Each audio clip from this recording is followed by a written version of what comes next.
Dios les bendiga, queridos hermanos, amadas hermanas, el Señor les guarde, les proteja y les libre de todo mal. Vamos a continuar viendo la lección número 26 de la Escuela Dominical Esdras de la Iglesia Nacional Presbiteriana San Pablo. Y como ustedes seguramente recuerdan, el título de la lección 26 es La soberanía de Dios. Nosotros hemos agregado una segunda parte que, por supuesto, sigue teniendo que ver con la soberanía de Dios, pero le hemos puesto la soberanía de Dios y el libre albedrío. Entonces, de libre albedrío ya vimos la parte 2 de la lección 26 con la primera parte del libre albedrío. Pero ahora vamos a ver la tercera parte de la lección 26 y la segunda parte de la inclusión del subtema de el libre albedrío. Así que la lección 26, tercera parte, la titulamos La soberanía de Dios y el libre albedrío. Bueno, hermanos, vamos, como lo hemos ido acostumbrando, vamos a decirlo con plena convicción. Lucas 24:45. Señor Jesús, abre mi entendimiento para comprender la Sagrada Escritura. Lucas 24:45. Vamos a decirlo con plena certeza. Hechos 16:14. Dios, abre mi corazón para estar atento a tu palabra que vas a exponerme en esta hora. Hechos 16:14, ya lo dijimos, y vamos a decirlo con toda seguridad, Hebreos 4, Dios. Señor, aquí está mi fe para acompañar el mensaje de tu palabra y que tu enseñanza en esta hora me sea altamente provechosa. Hebreos 4, capítulo 4, versículo 2.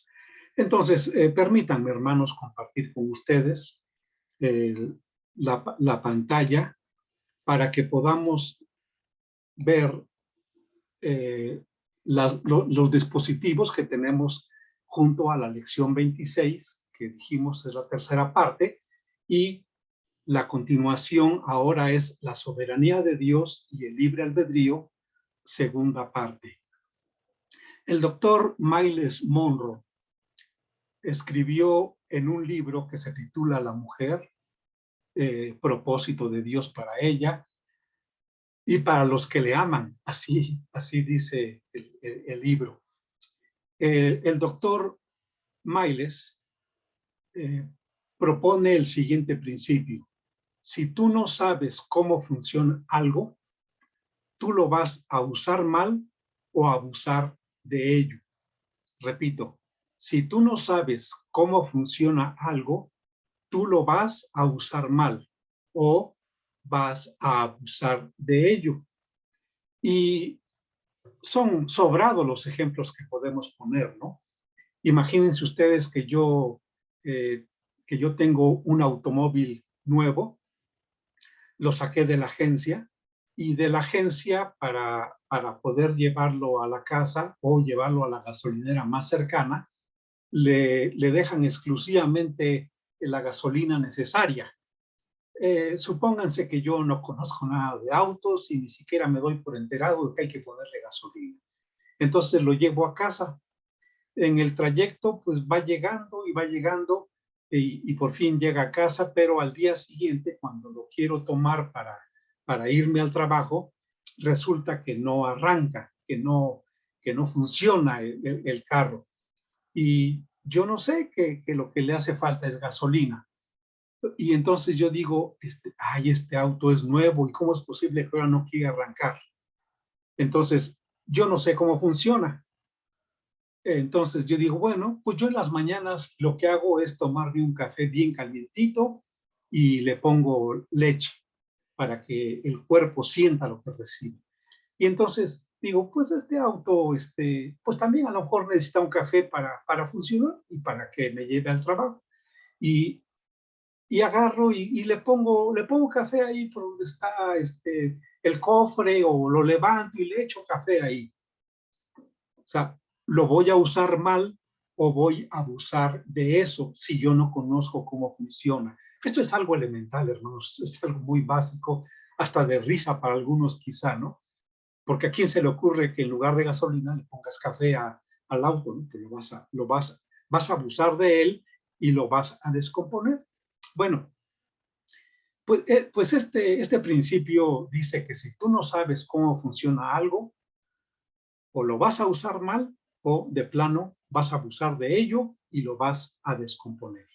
Bueno, ahora vamos a preguntarnos, ¿cómo funciona el libre albedrío? Y otro principio que el doctor Myles Monroe utiliza es el que está basado en Isaías 45:11, que ya leímos en alguna ocasión, pero que voy a permitirme leerlo una vez más. Isaías 45:11. Dice la palabra de Dios: así dice Jehová, el Santo de Israel y su formador: preguntadme de las cosas por venir, mandadme acerca de mis hijos y acerca de la obra de mis manos. Es decir, no le preguntes a la criatura, pregúntale al Creador. Entonces yo lo que debo evitar es echarle café al motor del carro. Si no sé cómo funciona, tampoco voy a ir con el carro y lo voy a apapachar y le voy a decir: a ver, carrito nuevo, ¿por qué ayer te traje bien para la casa, pero ahora por qué no quieres arrancar? El carro no me va a contestar. Por eso dice este principio que obtiene el doctor Myles, basado en Isaías 45:11, dice: no le preguntes a la criatura o a la cosa, en este caso, no le preguntes a la cosa.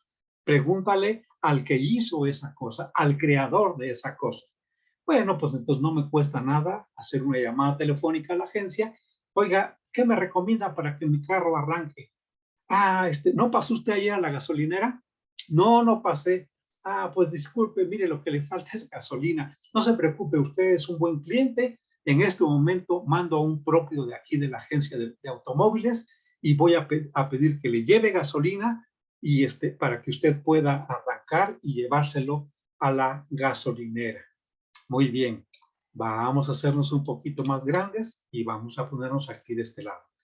Entonces, principio número 1, si tú no sabes cómo funciona algo, tú lo vas a usar mal o vas a abusar de ello o de plano lo vas a descomponer o a destruir. Principio número 2, no le preguntes a la criatura, pregúntale al creador. Yo no le voy a preguntar al hombre o al libre albedrío que está en el hombre, no le voy a preguntar: oye, ¿cómo funciona el libre albedrío? No, vamos a preguntarle a Dios. Él es el creador.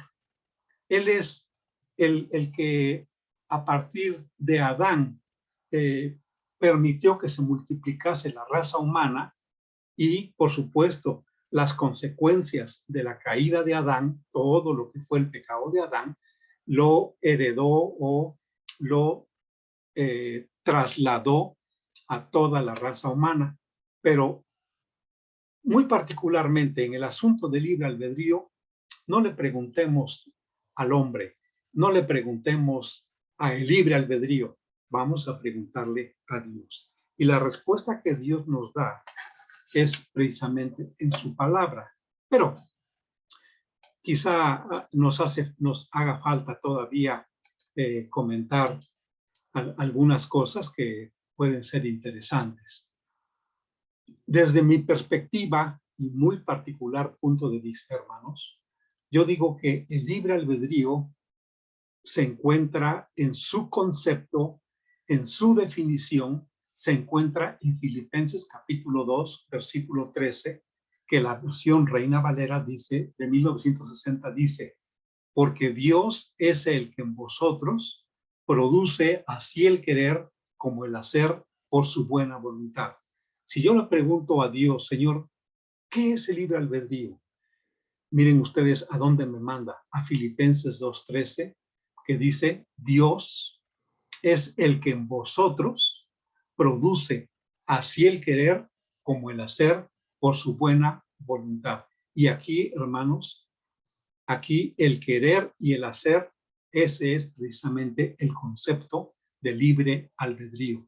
Querer es lo que el hombre elige en la libertad física, natural, que Dios le ha dado, porque no es la libertad moral, es una libertad que es un don natural con el cual Dios concedió a todos los seres humanos, incluyendo a Adán, pero en el caso de Adán, su libre albedrío era perfecto.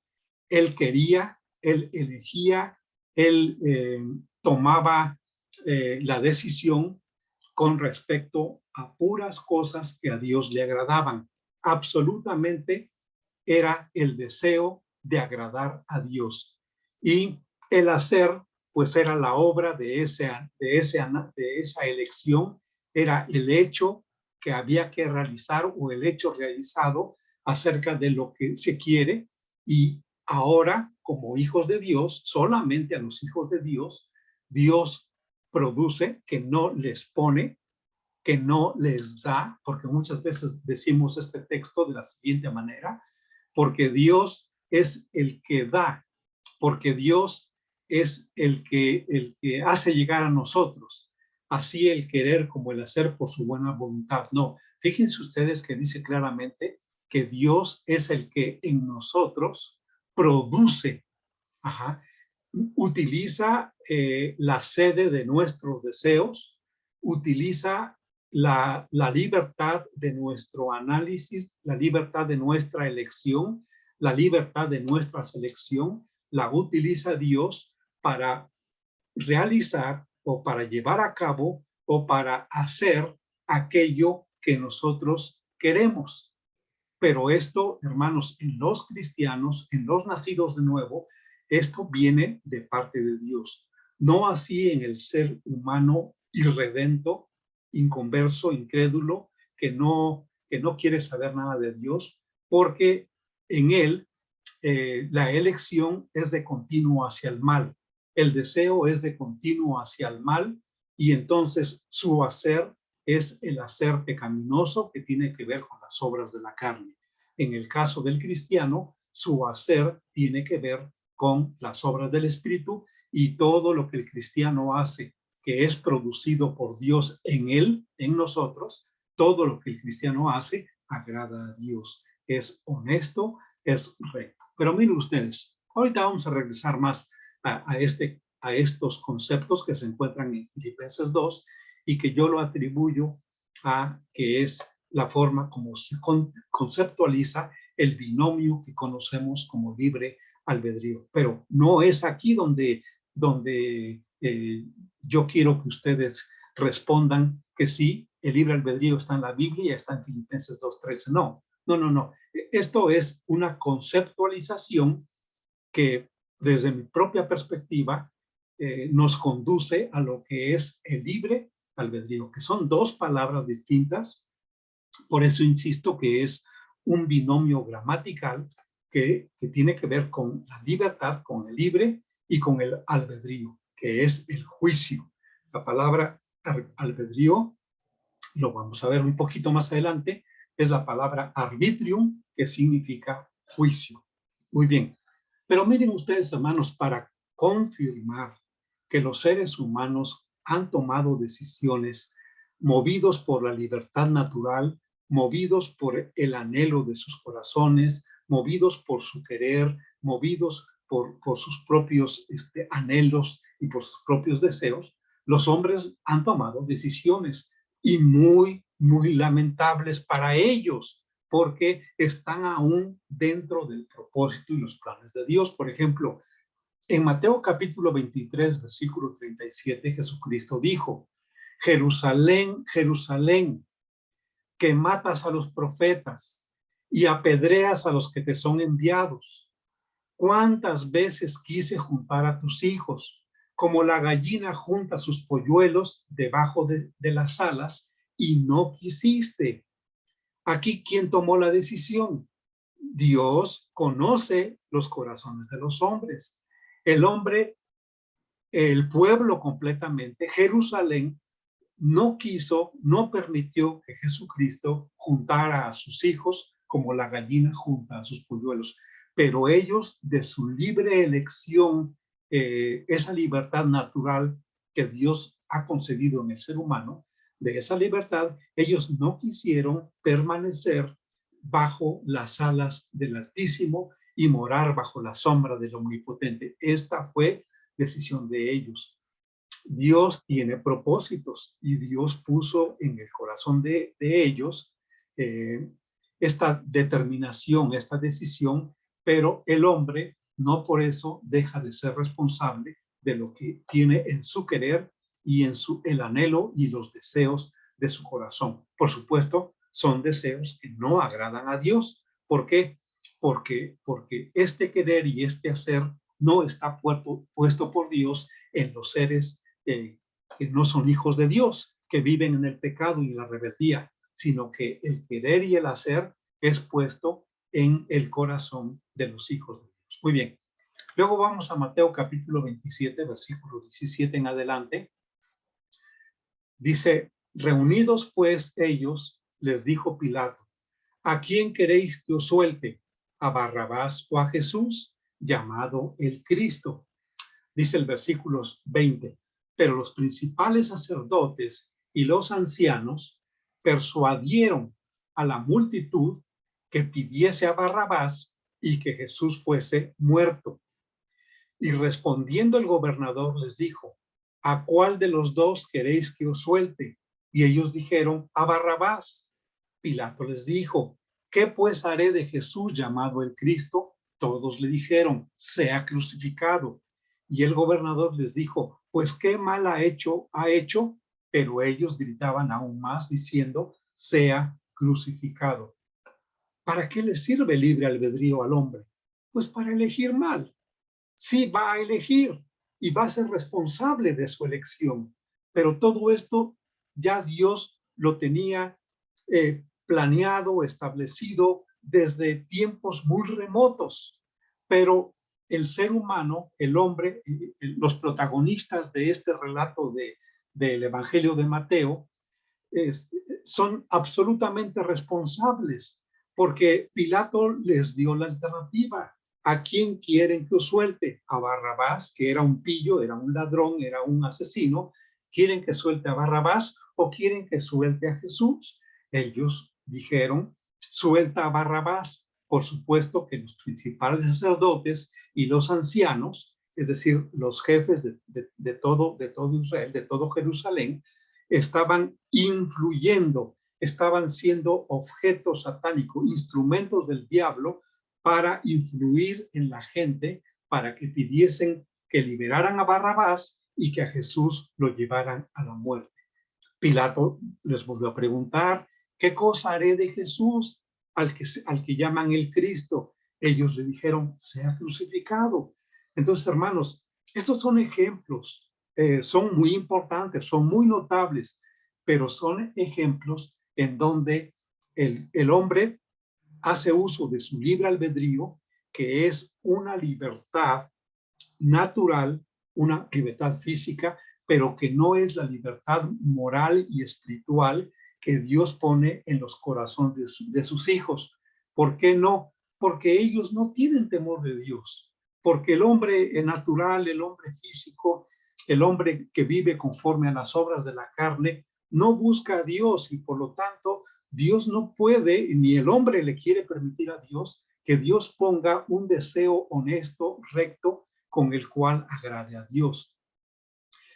En el cristiano, como hijos de Dios, no quiero decir que ya no existen deseos pecaminosos. Sí los hay, porque aún estamos viviendo en la carne. Y como dijera el apóstol Pablo, miserable hombre de mí, ¿quién me podrá liberar de este cuerpo de muerte? Es decir, Pablo hace referencia a que él, como cristiano, como hijo de Dios, aunque había muerto juntamente con Cristo en la cruz y había resucitado juntamente con Cristo, de todos modos, él seguía cargando en su cuerpo en su cuerpo físico, es decir, en él, en su ser, él seguía cargando el cuerpo de su delito. Hagan de cuenta que separamos el alma y el espíritu de lo que es el cuerpo. Claro, el cuerpo quedaría muerto, pero nada más como ejemplo, ¿no? Como que hacemos la diferencia entre cuerpo y espíritu y ponemos así como a un ladito el cuerpo. Ese cuerpo, que es mi cuerpo, es tu cuerpo, ese es el cuerpo de mi delito. ¿Por qué? Porque con ese cuerpo, en los días en que yo vivía lejos de Cristo, que no era hijo de Dios, yo vivía haciendo todas las obras de la carne, y ese cuerpo es el que me ayudaba a delinquir. Ese cuerpo es el instrumento que yo utilizaba para hacer todo tipo de fechorías, de pecados, de lascivias, de concupiscencias desordenadas, de vilezas, de fornicaciones, infidelidades, adulterios, borracheras, orgías, todo ese cuerpo con el cual yo hice todo eso, o la gente que hace todo eso, ese cuerpo es el cuerpo del delito hoy como cristiano, como hijo de Dios. Entonces, por eso Pablo dice, ¿quién me librará de este cuerpo de muerte? Y entonces exclama diciendo, doy gracias a Jesucristo, doy gracias a Dios por Jesucristo, porque solamente gracias a Jesucristo es como yo puedo ser liberado de este cuerpo de muerte. Dice el capítulo 7 de la carta de los Romanos, dice en el versículo 14, porque sabemos que la ley es espiritual, mas yo soy carnal, vendido al pecado, porque lo que hago no lo entiendo, pues no hago lo que quiero, sino lo que aborrezco, eso hago. En el cristiano, Dios pone el querer como el hacer, pero aún así, aunque los dos queremos hacer lo bueno, a veces no lo hacemos, sino que hacemos lo que aborrecemos, es decir, cometemos también pecados. Pero eso se debe, mis hermanos, sobre todo a que no queremos rendir a Dios, o no podemos, o no hemos hecho el esfuerzo en el Espíritu como obra del Espíritu Santo, el rendir toda nuestra naturaleza antigua, nuestra naturaleza vieja, rendirlo absolutamente a Jesucristo para que ya no hagamos las obras de la carne, sino que hagamos las obras del Espíritu. Dice, porque lo que hago no lo entiendo, pues no hago lo que quiero, sino lo que aborrezco, eso hago. Y si lo que no quiero, esto hago, apruebo que la ley es buena. De manera que ya no soy yo quien hace aquello, sino el pecado que mora en mí. Y yo sé que en mí, esto es, en mi carne, no mora el bien, por supuesto que no, porque los miembros nos llevan al pecado, porque el querer el bien está en mí, pero no el hacerlo. En el hombre natural también, pues ellos quieren moralmente, éticamente, filantrópicamente, pues hacer algo bueno, es decir, dar ayuda a los pobres, dar sostenimiento a los orfelinatos, a las clínicas de salud, etcétera, etcétera. Pero esto que hacen, hermanos, no es una obra que llegue hasta la presencia de Dios y le sea tomada en cuenta, porque no ayuda en nada a la salvación. La salvación no es por obras, para que nadie se gloríe, ¿no? Yo sé que en mí, esto es en mi carne, no mora el bien, porque el querer el bien está en mí, pero no el hacerlo. ¿Por qué? Porque el querer hacer el bien y la capacidad para hacerla solamente la produce Dios en nosotros. Y eso cuando ocurre o a partir de cuándo ocurre, pues a partir de que somos hijos de Dios y no antes cuando vivimos como hombres físicos naturalmente haciendo las cosas que ofenden a Dios. Porque no hago el bien que quiero, sino el mal que no quiero, eso hago. Y si hago lo que no quiero, ya no lo hago yo, sino el pecado que mora en mí. Así que queriendo yo hacer el bien, hallo esta ley, que el mal está en mí. Porque según el hombre interior, me deleito en la ley de Dios, según el hombre interior, o sea, según mi hombre espiritual, mi espíritu. Según mi espíritu, o mi espiritualidad, mi hombre espiritual, me deleito en la ley de Dios. Sí, quiero obedecer a Dios y hacer su voluntad y amar su voluntad y hacerla con toda gratitud, la voluntad de Dios. pero veo otra ley en mis miembros que se rebela contra la ley de mi mente y que me lleva cautivo a la ley del pecado que está en mis miembros. Esta ley del pecado que está en nuestros miembros, hace que nosotros seamos cautivos del pecado y también demos lugar a los deseos desordenados que hay en nosotros y entonces caigamos en pecado. Claro, ya nos enseñorea el pecado de nosotros, porque no sería cristiano una persona que no abandona jamás el pecado, que continuamente vive en pecado y no solamente cada día, sino cada instante de su vida está viviendo en pecado. Entonces, esa persona no es cristiana porque los hijos de Dios ya no hay pecado que se enseñore de ellos. ¿Por qué? Porque ahora vivimos en la ley de Jesucristo y el Espíritu Santo habita en nosotros y Cristo y el Padre habitan en nosotros por la obediencia que tenemos para con Dios. Miserable de mí, ¿quién me librará de este cuerpo de muerte? Este cuerpo de muerte es el que mencionábamos nosotros, que antes de conocer a Jesucristo nos sirvió para cometer todo tipo de pecado y por eso este cuerpo estaba condenado a la muerte e iba directamente a la muerte y ahora lo estamos cargando. ¿Por qué? Porque seguimos viviendo en él, ¿sí? Gracias doy a Dios por Jesucristo, Señor nuestro, así que yo mismo con la mente sirvo a la ley de Dios. Es decir, mi hombre interior, el espiritual, el que se goza en la palabra de Dios, en la ley de Dios, en la adoración de Dios, el que busca a Dios con fe para agradarle. Más con la carne sirvo a la ley del pecado. Bueno, hermanos, esto quiere decir que el libre albedrío tiene su asentamiento, tiene su asiento en lo que la Biblia llama concupiscencia. Vamos a recordar el principio que mencionamos al principio. Si tú le pides algo a alguien, tú estás admitiendo que lo tiene. No es este. El otro es, si tú no sabes cómo funciona algo, tú lo vas a usar mal o a abusar de ello. Amigo, hermano, si tú no sabes cómo funciona el libre albedrío, lo estás usando mal. Vas a abusar del libre albedrío y en lugar de hacer las cosas en la libertad como a Dios le agrada, lo vas a hacer en la libertad de la carne, en la libertad natural, en la libertad física. Entonces, si tú quieres saber cómo funciona el libre albedrío, no le preguntes a la criatura, pregúntale al Creador, según Isaías 45:11. Bueno, pero entonces nosotros aquí agregamos un principio más. Si tú le pides algo a alguien, tú estás admitiendo que lo tiene. Si yo a una persona le digo, concédeme un préstamo de 100 pesos. Estoy pidiendo algo a alguien. Yo estoy admitiendo que esta persona tiene los 100 pesos, porque si no los tuviera, pues no tiene caso que yo se lo pida, ¿no? Bueno, vamos a dar un brinco en el conocimiento muy alto en comparación al ejemplo sencillísimo que yo les puse.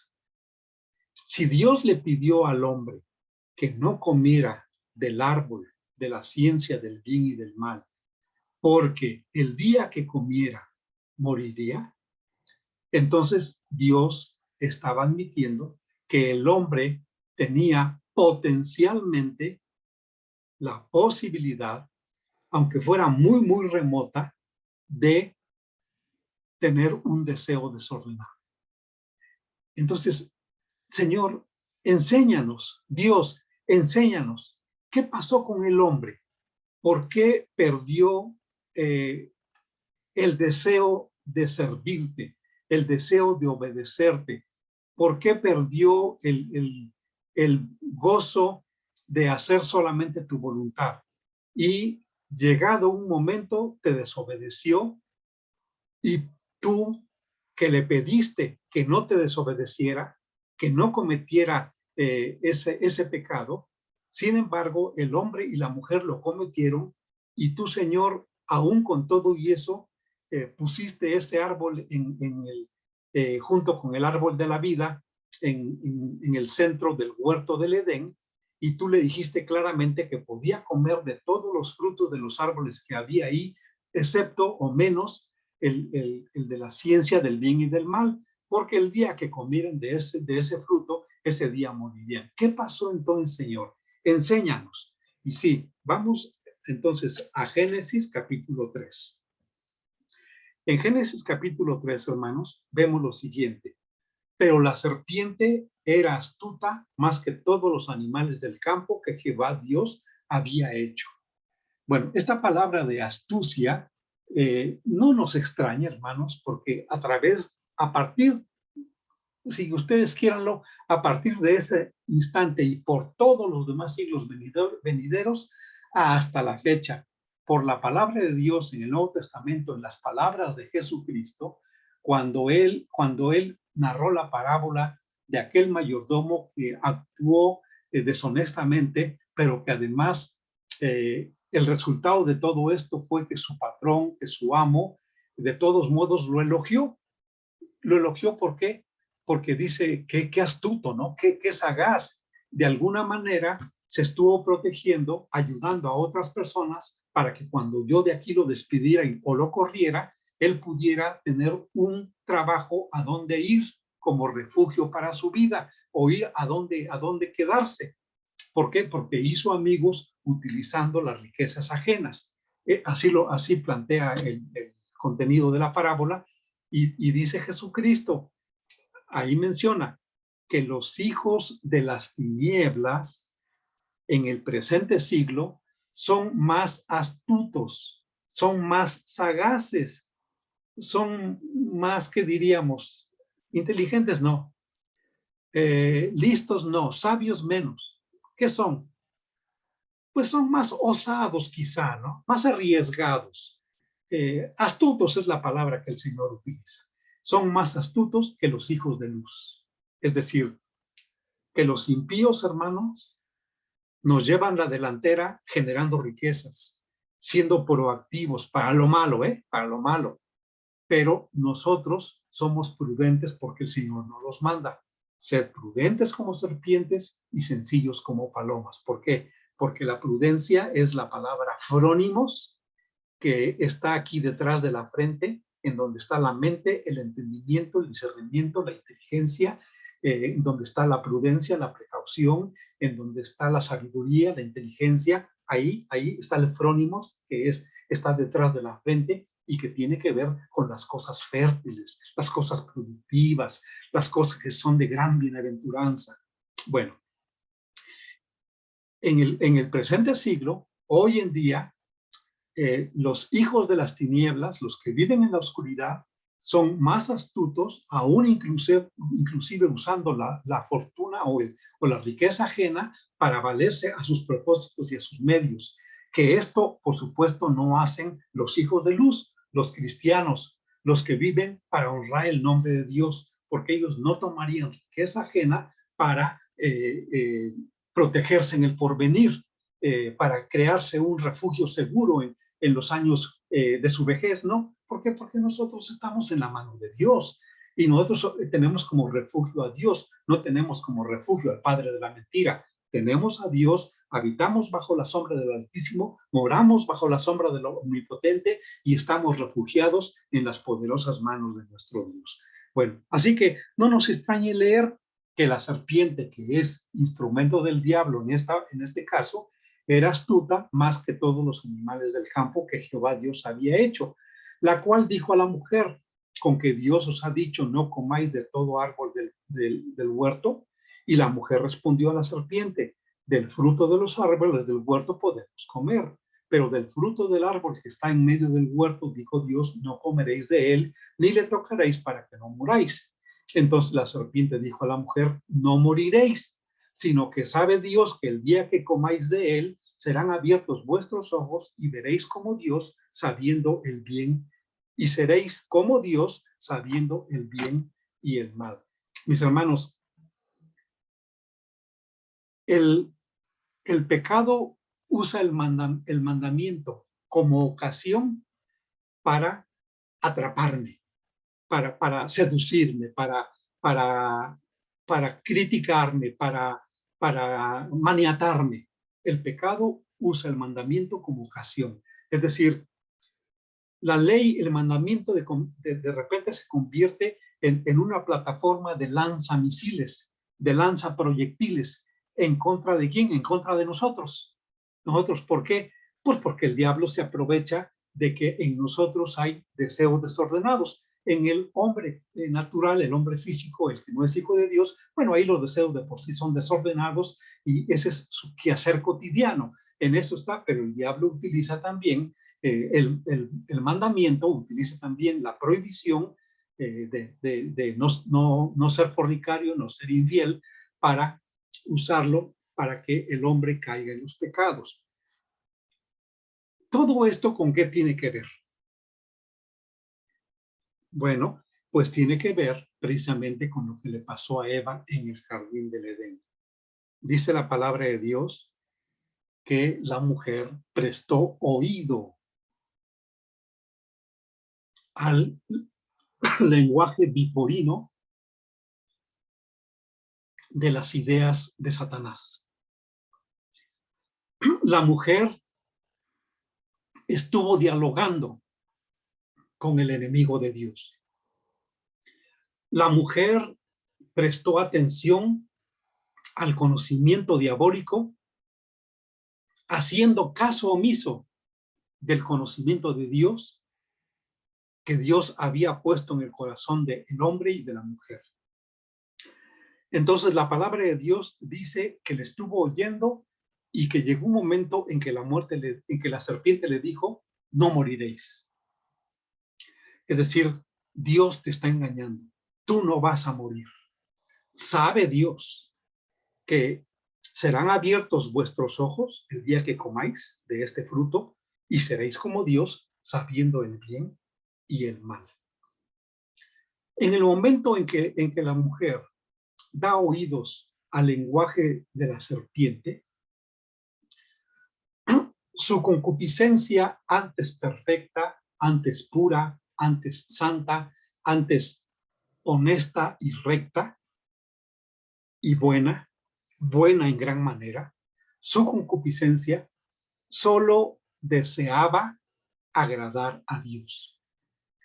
Igual el hombre, la concupiscencia de ambos, del hombre y de la mujer, antes de este oído que le prestaron al lenguaje de Satanás para poner atención a las palabras engañosas y mentirosas que les estaba diciendo a la mujer, entonces hasta ese momento fue cuando la concupiscencia empezó a transformarse en algo espeluznante, algo horroroso, algo totalmente desagradable y feo, hermanos, algo monstruoso.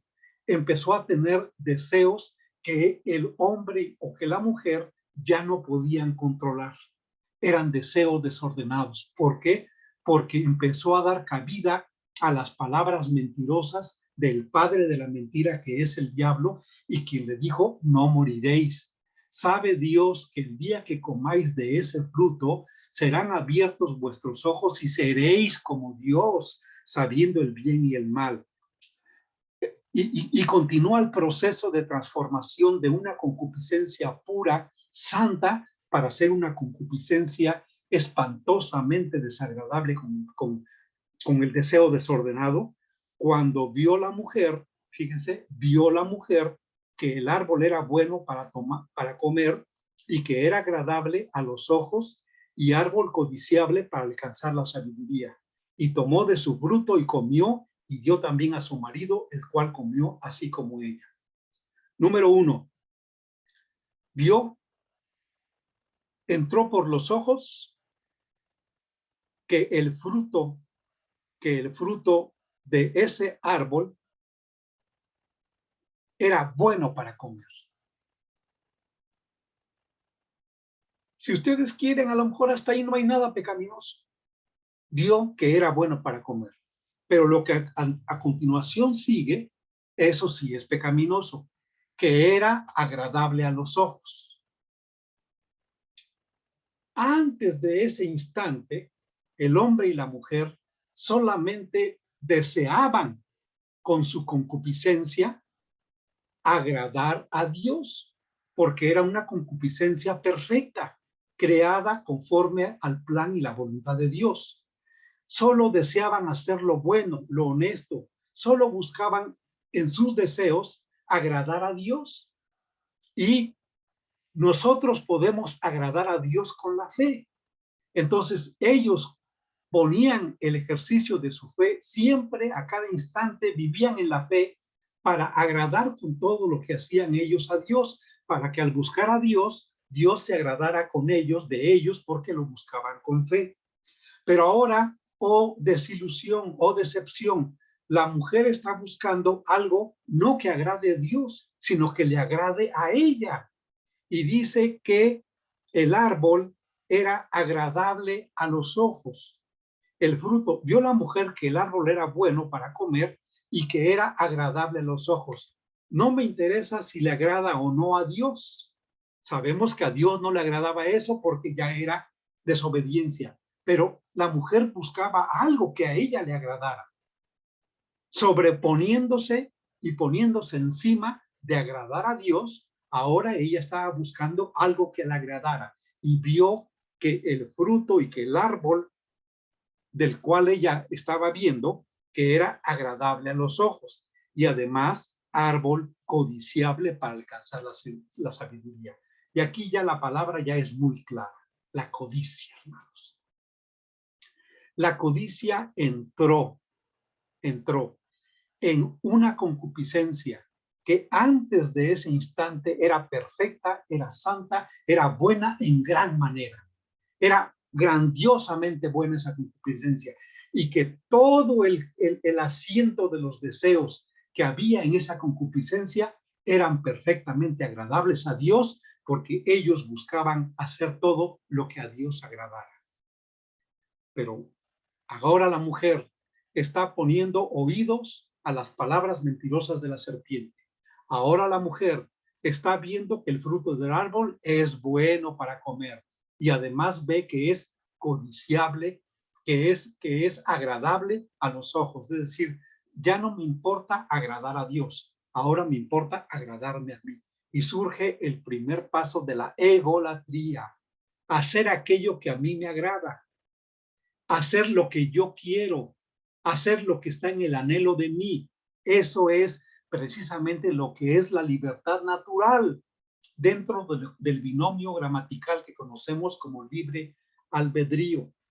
Y entonces la mujer, dice el versículo 6, y que además era codiciable para alcanzar la sabiduría, y tomó de su fruto y comió, y dio también a su marido, el cual comió, así como ella.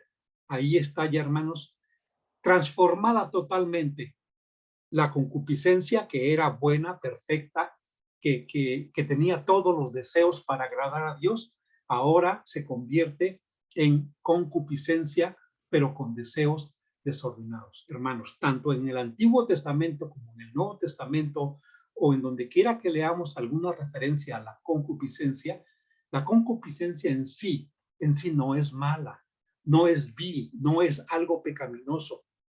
Lo que es pecaminoso son los deseos desordenados que tienen su asiento en la concupiscencia, porque la concupiscencia, mis hermanos, es el origen de la corrupción. O sea que de la concupiscencia nace la muerte. Sí, hermanos, la concupiscencia, déjenme decirles, es abuela de la muerte. ¿Cómo? Sí, la nieta de la concupiscencia es la muerte. Y el padre de la muerte es el pecado. De modo que el pecado es hijo de la concupiscencia. ¿En dónde dice eso? Bueno, pues dice en Santiago. Vamos a leerlo, hermanos. La carta de Santiago en el capítulo 1, versículo 13. Cuando alguno es tentado, fíjense ustedes, hasta ahí la tentación es algo que viene de afuera hacia adentro. Cuando alguno es tentado, no diga que es tentado de parte de Dios, porque Dios no puede ser tentado por el mal. Cuando uno es tentado, no diga que es tentado de parte de Dios, porque Dios no puede ser tentado por el mal, ni él tienta a nadie. Ahorita vamos a ver el caso de Jesucristo, porque fue tentado Jesucristo. Ni él tienta a nadie, sino que cada uno es tentado cuando de su propia concupiscencia, es decir, la concupiscencia que habita en mí y que contiene deseos desordenados, es la base, es la plataforma, es el asiento de donde están mis deseos desordenados, y entonces la concupiscencia se convierte en algo horroroso, algo totalmente ajeno a la voluntad de Dios, porque esa concupiscencia lo que menos quiere es agradar a Dios. La palabra concupiscencia significa apetito, significa deseo, significa pasión, significa placer, significa querer, significa también libre albedrío. Esa es la palabra concupiscencia. Entonces, esa concupiscencia en el hombre contiene ya de por sí los deseos, los placeres, el deseo de los placeres, lo que el hombre quiere ya de por sí, ahí lo contiene. Dejó de ser la concupiscencia de Adán, perfecta, santa, pura y noble. Dejó de ser esa concupiscencia para convertirse en una concupiscencia que es el asiento de los apetitos, de los deseos desordenados, de la pasión, del placer, del querer y del libre albedrío. La palabra concupiscencia en griego es la palabra episimia, así se pronuncia, episimia. Se escribe epitimia. Acuérdense ustedes que esta letra que parece U, que estoy aquí señalando, que parece U, es la Y, que equivale a nuestra Y, y esta que se escribe como U, se pronuncia como I. Pero la TH, que es la teta, se pronuncia como Z, se pronuncia como Z, episimia. Entonces, la concupiscencia, que es la palabra en griego episimia, significa apetito, deseo desordenado, pasión, placer, querer, libre albedrío. Y el primer ejemplo que ya vimos en Adán, allá en el libro de Génesis, es precisamente cuando la mujer empezó a escuchar las palabras mentirosas de la serpiente y más propiamente del padre de la mentira que estaba dentro de la serpiente, empezó a escucharlas y en ese momento surge la transformación de una concupiscencia perfecta con la cual Dios creó a los dos seres humanos, para dar lugar a una concupiscencia con apetitos desordenados que sería el asiento de la corrupción de la carne, la corrupción del pensamiento, la corrupción de la voluntad, la corrupción del amor, la corrupción de todas las cosas del hombre, vendría a partir de ese momento cuando la mujer hizo un lado el agradar a Dios para buscar su propia congratulación, para agradarse a sí misma, y por eso vio que el fruto era agradable a los ojos y acto seguido hasta lo codició. Esta palabra tiene su asiento también en la episimia, que es el asiento de todos los deseos desordenados que tienen que ver con la envidia, los celos, la avaricia, con todo eso está dentro de la concupiscencia. Hermanos, ahora, ¿qué ocurre con el cristiano? Tenemos concupiscencia, pero esa concupiscencia nació de nuevo. Cuando nosotros nacimos de nuevo, también la concupiscencia de nuestro ser nació otra vez, fue regenerada. Y entonces esa plataforma, ese asiento, esa base, se convierte en un lugar en donde busca solamente agradar a Dios. Estoy hablando de cristianos, nacidos de nuevo, hijos redimidos por la sangre de Jesucristo, que de veras, hermanos, tienen el compromiso leal y firme frontal de agradar a Dios en todo lo que hace. No des un paso en tu vida si no buscas cómo agradar a Dios. No permitas un aliento, una palpitación de tu corazón si no estás buscando cómo agradar a Dios. No permitas una respiración, un aliento que salga de tu nariz o que salga de tu boca o que tú respires para que entre el oxígeno. No lo permitas si no estás buscando cómo agradar a Dios. Porque ahora la concupiscencia se convierte en el centro de los deseos que quieren agradar a Dios cuando somos regenerados. Pero claro, vivimos en los días de nuestra carne. Vivimos todavía sujetos a los deseos de la carne. Y entonces los deseos de la carne, que se encuentran precisamente ahí en la concupiscencia, están batallando con los deseos del espíritu y es una batalla. Es una batalla y por supuesto, hermanos, dice la palabra de Dios, ninguno es tentado por Dios, porque Dios no tienta a nadie, sino que cada uno es tentado cuando de su propia concupiscencia, es decir, la parte de los deseos desordenados que ahora como hijo de Dios habitan en tu concupiscencia todavía, pero que ya deben ser cada día menos, porque los tienes que ir amortiguando, es decir, matando la carne, para que vivas y vivamos conforme al Espíritu de Dios, haciendo las obras del Espíritu. Dice, sino que cada uno es tentado cuando de su propia concupiscencia es atraído y seducido.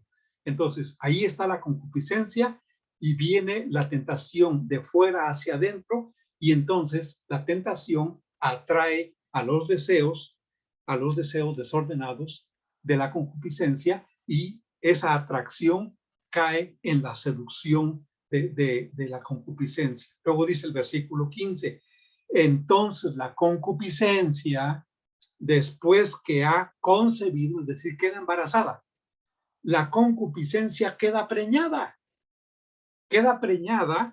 y a continuación da a luz el pecado. El pecado es entonces hijo de la concupiscencia. ¿Por qué? Porque la concupiscencia quedó preñada cuando fue atraída y seducida para hacer el mal, para cometer una fechoría, para cometer una vileza, para hacer algo pecaminoso. Entonces, cuando la concupiscencia queda preñada, concibe y da a luz el pecado, dice la palabra de Dios. Entonces, el pecado es hijo de la concupiscencia. Pero además, el pecado siendo consumado, es decir, cuando ya lo llevamos a cabo, primero lo elegimos, lo seleccionamos, pusimos el querer ahí y ahora nosotros mismos ponemos el hacer. Entonces, en el hacer, la obra que elegimos, el hecho en el cual estuvimos seleccionando, entonces ahora se convierte en una obra consumada, terminada, y ese pecado consumado, dice la palabra de Dios, siendo consumado, da a luz la muerte. Entonces la muerte es hija del pecado. El pecado es hijo de la concupiscencia. Por lo tanto, la concupiscencia es abuela de la muerte. Esto es en los hombres en general. En el cristiano, no debemos permitir con una vida de obediencia a Dios que la concupiscencia, el pecado y la muerte se enseñoreen de nosotros, hermanos. Tengan autoridad sobre nosotros porque hemos nacido de nuevo y en el instante mismo de nuestra regeneración, Dios nos dio, Dios hizo renacer, hizo nacer a la concupiscencia en una concupiscencia nueva, como la que le dio a Adán. Y entonces, acuérdate, hermano, el día que te convertiste al Señor, en los primeros momentos de tu conversión, solo deseabas hacer la voluntad de Dios. Solo tenías el deseo de agradar a tu Señor. Estabas profundamente enamorado de tu Señor, porque te perdonó tus pecados, porque te amó, porque entregó su vida por ti y solo querías hacer su voluntad. ¿Cuánto tiempo te duró eso, hermano? ¿Cuánto tiempo me duró a mí? A lo mejor fue muy poco y después otra vez el deseo de nuestra carne empezó a tener más y más aceptación en nosotros. Y ahora hay una convivencia ahí, el deseo que quiere agradar a Dios, porque mira, hermano, Si tú deseas todos los días leer la palabra de Dios, por supuesto que le agrada a Dios. Si tú deseas todos los días leer su palabra, reflexionar sobre ella, tener el entendimiento, la iluminación del Espíritu Santo para crecer y para predicar la palabra de Dios, por supuesto que eso le agrada a Dios. Si tú deseas todos los días orar, levantar tus manos santas sin ira ni contienda e implorar el nombre de Dios, invocar el nombre del Señor para que te libre de las tentaciones y te libre de la muerte y te libre de la corrupción, de la concupiscencia. Si tú quieres pedirle todo eso a Dios todos los días, eso le agrada a Dios. Si tú quieres cantar alabanzas a Dios y decirles, Señor, el soberano Señor de los mundos, deseamos acatar con todo nuestro corazón tus mandamientos. Si tú quieres cantar al Señor, maravillosa gracia de Cristo, rico don, eso le agrada a Dios. Y todos esos deseos están dentro de tu concupiscencia. Ahí está el apetito, el deseo, pasión por amar a Dios, por hacer las cosas que a Dios le agradan, el placer de estar con nuestros hermanos, gozándonos en la comunión. Todo eso también está ahí. Pero cuando el diablo trae la tentación y entonces la tentación quiere penetrar hasta la concupiscencia para atraer y seducir los deseos desordenados, se encuentra con que solo ese momento, ese día, solamente hay deseo de agradar a Dios y se choca contra un muro tan grande que no puede traspasarlo, y entonces el diablo se va enojado porque no pudo meterte en tentación y porque no, la concupiscencia no pudo dar a luz el pecado porque tú no aceptaste caer en el desorden de tu vida. Así es, mis hermanos. Por eso vamos a pedirle a Dios que ponga en nosotros el querer como el hacer. Produzca, perdón, ya estoy citando el texto como otras veces lo citaba yo, ¿no? Que Dios produzca en nosotros el querer como el hacer. Miren, la palabra producir es una palabra que tiene que ver con la energía. Energetiza el Señor. Él produce, Él nos da la energía para querer y para hacer. Él nos da el dínamo, la fuerza, la descarga eléctrica. Él nos las da perpetuamente para que en nosotros siempre esté el querer lo bueno, elegir lo bueno y el hacer lo bueno, lo que a Dios le agrada. Hermanos, concupiscencia es entonces lo que ahora nos revela su significado.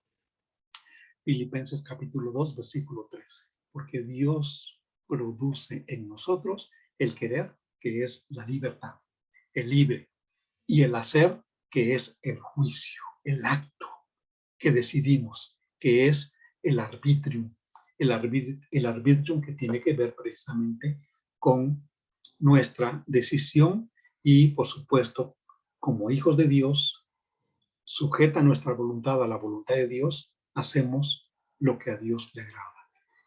Otro principio más de los que estamos mencionando: nadie conoce tan bien cómo algo debe funcionar como su creador. Una vez más, nadie conoce tan bien cómo algo debe funcionar como su creador. Pregúntale al creador, no le preguntes a la criatura. ¿Qué estaba en la mente y en el corazón del creador cuando dotó al hombre de libre albedrío?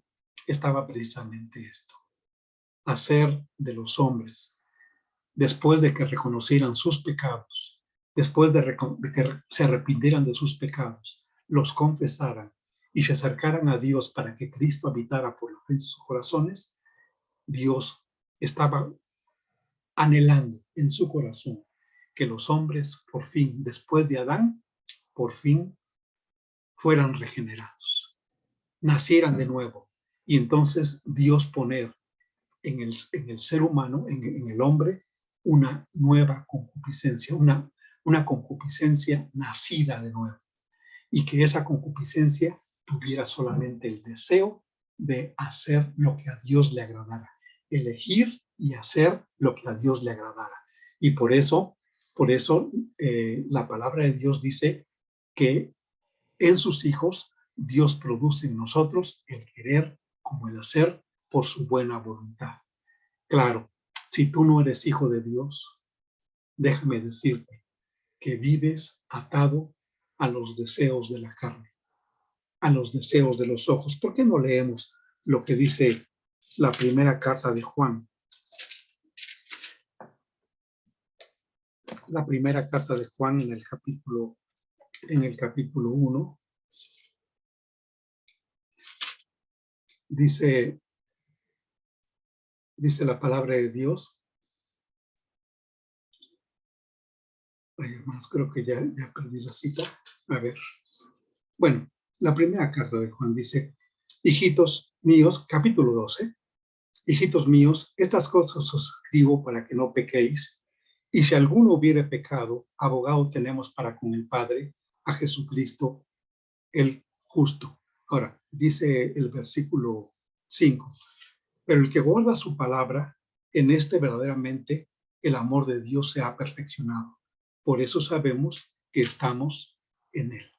Y ustedes pueden leer desde el versículo 7 en adelante, dice hasta el versículo 15. No améis el mundo ni las cosas que están en el mundo. Hermanos, el cristiano tiene la exhortación por parte de Dios en su palabra que no amemos el mundo ni las cosas que están en el mundo. Si alguno ama el mundo, conclusión sencilla y muy obvia, el amor del Padre no está en él. Hermanos, si tú buscas agradar al mundo con el talento de tu voz, con el talento de tu sabiduría, con el talento de tu físico, con el talento de tu gracia, si tú buscas agradar al mundo con todo eso, entonces tú amas el mundo y por lo tanto, hermano, el amor del Padre no está en ti.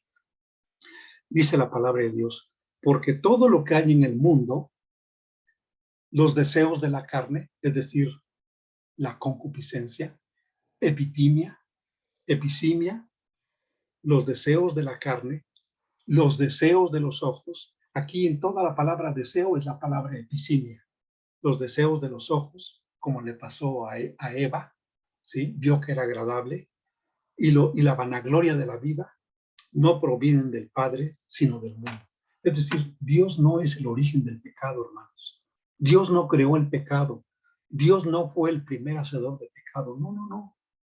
Dios tiene un perfecto control sobre todas las cosas y Dios no puede pecar. Es impensable, es inimaginable que Dios pudiera pecar. Él tiene poder sobre todas las cosas y el pecado y la tentación no llega a él. Él no puede ser tentado por nadie, ni él tienta a nadie. Entonces dice, los deseos de los ojos y la vanagloria de la vida no provienen de Dios, no provienen del Padre, sino del mundo. ¿Y qué es lo que pasa? Bueno, el mundo pasa y sus deseos, la episimia, pero el que hace la voluntad de Dios permanece para siempre. Hermanos, este es el propósito del libre albedrío. El que ahora, como nuevas criaturas, nacidos de nuevo, perdonados de nuestra vieja manera de vivir, no con cosas corruptibles como el oro o la plata, sino con la sangre preciosa de Jesucristo, salvados por la sangre preciosa de Jesucristo, nosotros ahora gozamos de una concupiscencia regenerada, nacida de nuevo, y Dios puso ahí el poder del Espíritu Santo, el poder de Dios, de la palabra de Dios, para que nosotros deseemos siempre hacer lo que a Dios le agrada. No digo que siempre lo vamos a lograr, no, habrá ocasiones en donde también los deseos desordenados de la concupiscencia serán atraídos y seducidos, y esta abuela a la cual tenemos que decirle, no quiero más deseos desordenados contigo, abuela perversa, no quiero que des a luz el pecado, yo no quiero tener el pecado en mi vida.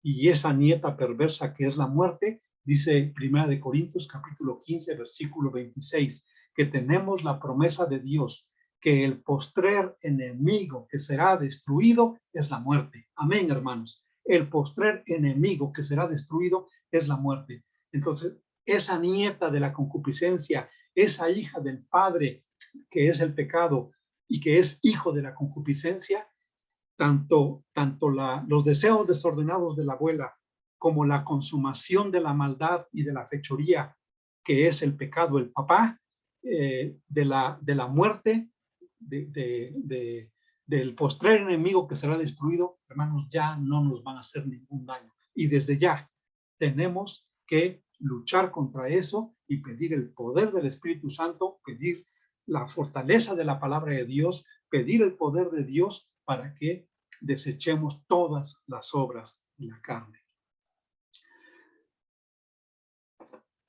Miren, hermanos, quisiera platicar con esto todavía en la siguiente lección, platicar de esto con ustedes. Así que concédanme que tengamos otra lección más, otra plática más acerca de el libre albedrío. Y vamos a platicar más de cerca de la concupiscencia. Además, les ofrezco algo. Platicaremos, ¿Cristo tenía concupiscencia? De ser así, ¿fue tentado realmente o fue una prueba por parte de Dios? ¿Qué es lo que pasó en Mateo y Lucas capítulo 4, cuando el diablo, llamado el tentador, vino a Jesucristo? ¿Qué les parece si platicamos de eso la próxima vez y platicamos si Cristo tenía concupiscencia? Porque hay muchas personas que como oyen la palabra fea, concupiscencia, creen que ya de por sí es malo y que por lo tanto no podía estar en Cristo. Lo platicaremos con mucho detenimiento. Hermano, que Dios te bendiga, que Dios haga uso de este mensaje para edificarte y para bendecir tu vida. El Señor nos guarde. Dejamos ahora de compartir solamente para desearles. Dios te bendiga y te guarde. Dios haga resplandecer su rostro sobre ti. Dios tenga de ti misericordia y ponga en tu corazón paz. Por Cristo Jesús. Amén. Terminamos, hermanos.